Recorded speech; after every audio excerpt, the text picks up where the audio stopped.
మాడుగులపల్లి మండలం గుర్రపగూడెం గ్రామ పంచాయతీ పరిధిలో ఉన్న కాంగ్రెస్ పార్టీ సీనియర్ నాయకులు, కాంగ్రెస్ పార్టీ మాజీ సర్పంచ్ కట్ట కృష్ణారెడ్డి గారు మనతో పాటు ఉన్నారు. నమస్కారం సార్.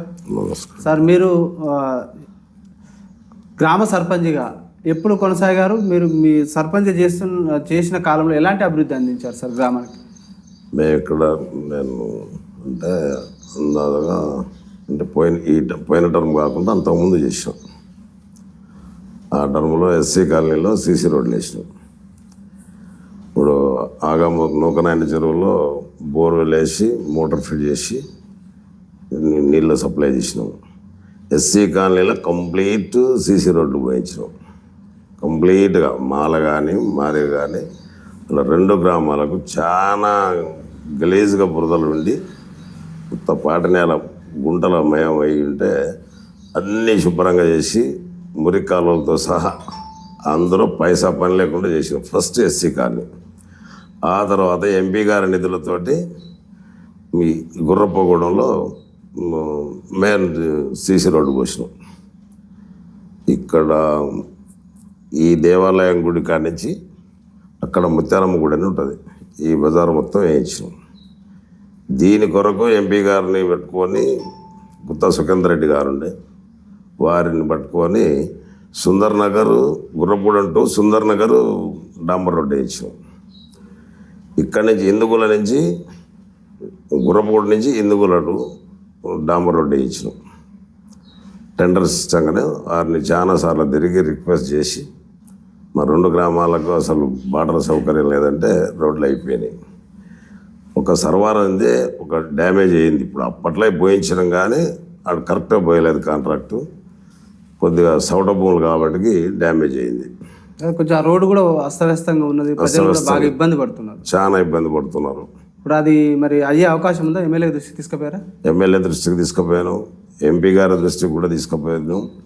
సరే, ఈ మధ్యకాలంలో ఆగస్టు 15 తర్వాత కానీ 20 తారీఖు కానీ ఎస్టిమేషన్ వేయిస్తా అని చెప్పారు. డెవలప్ తప్పకుండా చేస్తారనే నమ్మకం మాకు కూడా ఉంది. మీరు అప్పుడు సర్పంచ్గా ఏ పార్టీలో గెలిచారు సార్? కాంగ్రెస్ పార్టీ. మీరు అప్పుడు ప్రతిపక్షంలో ఉన్నారు? మేము ప్రతిపక్షం. మరి మీకు ఎలాంటి నిధులు అందినాయి సార్ ఇప్పుడు అధికార పక్షం నుంచి?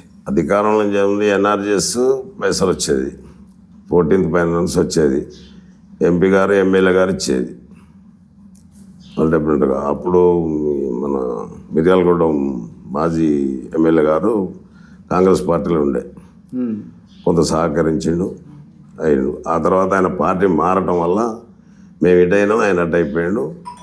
ఇక విరుద్ధంగా పడకుండా వచ్చి మా పనులు ఆపటం మొదలుపెట్టిండు. సార్, మేము పార్టీ మారని కూడా అప్పట్లో ఒత్తిళ్ళు వచ్చినాయి సార్. మీరు పార్టీ మారలేదని తెలుస్తుంది, ప్రజలు అంటున్నారు. నువ్వు మారనని చెప్పిన, నువ్వు ఆ సోనియా గాంధీ మారినా కూడా నేను మారటోని కాను. నేను ఎట్టి పరిస్థితుల్లో అదే పార్టీలో కొనసాగుతా. మా ఏమైనా అవకతవకలు ఉంటే సర్దుబాటు చేసుకొని ఇదే పార్టీలో కొనసాగుతా అని చెప్పిన. ఎప్పుడైనా సరే, అప్పుడైనా అంతే. సుఖేందర్ రెడ్డి సాబు ఇక వద్దులే రెడ్డి గారిని బలవంతం చేయొద్దు అన్నాడు. ఆయన మారినప్పుడు కూడా ఆయన్నే నేను వద్దని చెప్పిన. నేది విద్యాసాగర్ గారు కూడా ఒకసారి మా అమ్మ రాదా నేను పోతున్నా అన్నాడు. నేను రాను సార్, మీరు పోతే పోండి కానీ రానని చెప్పాను. నేను ఏ పార్టీకి ఆశించలేదు, ఎవరికాడికి పోలేదు. కాకపోతే పనులు ఉన్నప్పుడు ఎవరికాడికైనా పోయి కొట్లానే తప్ప మనం పార్టీ మారుతా అనేది చెప్పాను. నేను అదే కాంగ్రెస్ పార్టీ అనే చెప్పేది. అపోజిషన్ ఎమ్మెల్యే ఉన్నప్పుడు కూడా మేము ప్రతిపక్షం ఉన్నప్పుడు కూడా పోయి కొట్లాడి పనులు చేయించుకున్నాం తప్ప పార్టీ మారడానికి ఎప్పుడూ అవకాశం ఇవ్వలేదు. నేను ఇయ్యను కూడా. అప్పట్లో మీరు సర్పంచ్గా ఉన్న పీరియడ్లో ఈ గ్రామంలో ఎలాంటి సమస్యలు వచ్చాయి? ఆ సమస్యల పరిష్కారానికి మీరు ఎలాంటి చొరవ చూపారు? మీరు అప్పుడు స్కూల్ ఇబ్బందులు బాగానే ఉండే, బిల్డింగ్లు పాత అయిపోయి ఉండే.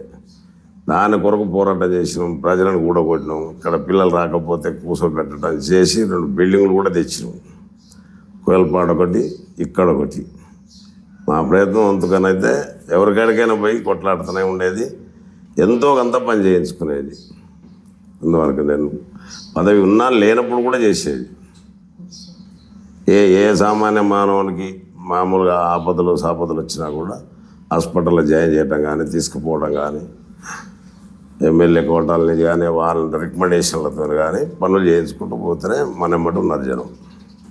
సార్, మీ గ్రామంలో కూడా గుడి నిర్మాణాన్ని కూడా మీరు మీ అంత ఫస్ట్ యాదవులు కానీ మేము అన్ని క్యాస్ట్ వాళ్ళని కలుపుకొని పోయి ఫస్ట్ ఒక మీటింగ్ పెట్టుకొని గ్రామ పంచాయతీలు కూర్చొని ప్రతిపక్ష పోలని పాలకపక్ష పోలని అందరిని కూర్చోబెట్టి తలా 50,000తో స్టార్ట్ చేసిన తర్వాత మా పిల్లలు ఎదిగి బయట ఉన్న వాళ్ళందరూ వచ్చేసారు. ఏంటంటే ఇంత మంచి పని కార్యక్రమం మొదలు పెడతారు కదా అని చెప్పి లక్షల కొద్ది రూపాయలు ఇచ్చారు. దానికి ₹1,00,00,000 ఖర్చు ఫైన్ అయింది. ఇంకో దాత వచ్చి అమెరికాలో వాళ్ళ సెటిల్మెంట్ అయిపోయినారు. వాళ్ళ పిల్లలందరూ వచ్చి మేము వెంకటేశ్వర్ల గుడి మేము కట్టిస్తామని చెప్పి వాళ్ళు అన్నారు. మేము దుర్గామాత గుడి మేము కట్టించినాం. నరసింహస్వామి అంతకుముందే కట్టించినాం. ఆ ప్లేసు నా పీరియడ్లో ఎంఆర్ఓ గారిని బతిలాడి అది 2 ఎకరాల ప్లేస్ ఉండేది. అది గ్రామకంఠం. దాన్ని బందలదొడ్డి కానీ బడి కానీ పాల సొసైటీ బిల్డింగ్ కానీ దేవాలయాన్ని కానీ 2 ఎకరాలు కేటాయించాం. ఎంఆర్ఓ గారిని బతిలాడి మీరు ఈ స్థలాన్ని ఎవరికైనా దేని విషయాలు ఇవ్వద్దు, వీటి వరకు ఇవ్వాలని చెప్పినాం. ఆ బందెలదొడ్డి అనేది ఒకటి తీసేసినాం. సొసైటీ బిల్డింగ్ ఒకటి కట్టిన వల్ల అది సుఖేందర్ రెడ్డి సాబును పట్టుకొని వాళ్ళ తమ్ముని చైర్మన్గా ఉంటే బదలాడి ఆడ ఒక బిల్డింగ్ కట్టించి వాళ్ళకప్ప చెప్పినాం. పాల ఉత్పత్తి మంచిగానే నడుస్తున్నది. ఇప్పటి వరకు కూడా బ్రహ్మాండంగా నడుస్తున్నది. అది ఇప్పుడు ఇక్కడ ఈ ఆలయ నిర్మాణానికి ప్రత్యేకత ఏముంది సార్? ఇక్కడ ఆలయ నిర్మాణం చెప్పారు. అంతకుముందు అక్కడ ఒక దుర్గామాత గుడి అని వెనకట పెద్దలు కట్టిన పురాతన గుడి ఉంది. అదంతా సున్నంతో కట్టారు. ఆ సున్నం రాలిపోయి అదంతా చెత్త చెదారం వేసి పెంటగడ్డలు పోయటం మొదలుపెట్టారు. అయితే కొన్ని ఇబ్బందులు పడ్డాం ఆ పెంటగడ్డలు తీయటానికి. అరే గలీజ్గా ఉంటాయా బాబు, ఇది పురాతనం మన పెద్దలు కట్టిన గుడి, అది దాన్ని శుభ్రపరుద్దామని అంటే దానికి కొద్దిగా సాధక పథకాలు చాలా వచ్చినాయి అది తీయకపోవటం వల్ల. ఇక మేము ఎత్తిస్తామని పోరాటం చేసి అందరిని కూర్చోబెట్టి నచ్చజెప్పి వాళ్ళ పెంటలు మొత్తం తీసేపించి అది మొత్తం ఒక 4 లక్షల రూపాయలు పెట్టి మొత్తం లెవెల్ మెయింటైన్ చేసినాం. పూడపోసినాం బొందలన్నీ తీసేసి. అప్పుడు ఒక 2 ఎకరాల భూమి ప్లేస్ మంచిగా అవుపడ్డది. సార్ ఇక్కడ ఈ గ్రామ ప్రజలు మా దృష్టికి సమస్య తీసుకొచ్చారు. బస్సు సౌకర్యం కల్పించాలంటున్నారు సార్. కొంచెం బస్సు సౌకర్యం తడకమల్ల టు నల్గొండ ఉండే ఇంతకుముందు సర్వారం రోడ్లు బాగలేకపోవటం వల్ల కొద్దిగా ఇబ్బంది పెట్టారు. అట్లా కాకపోతే ఎందుకోలే మేము చెప్పమని పంపించిన కొన్నాళ్ళ పాటు.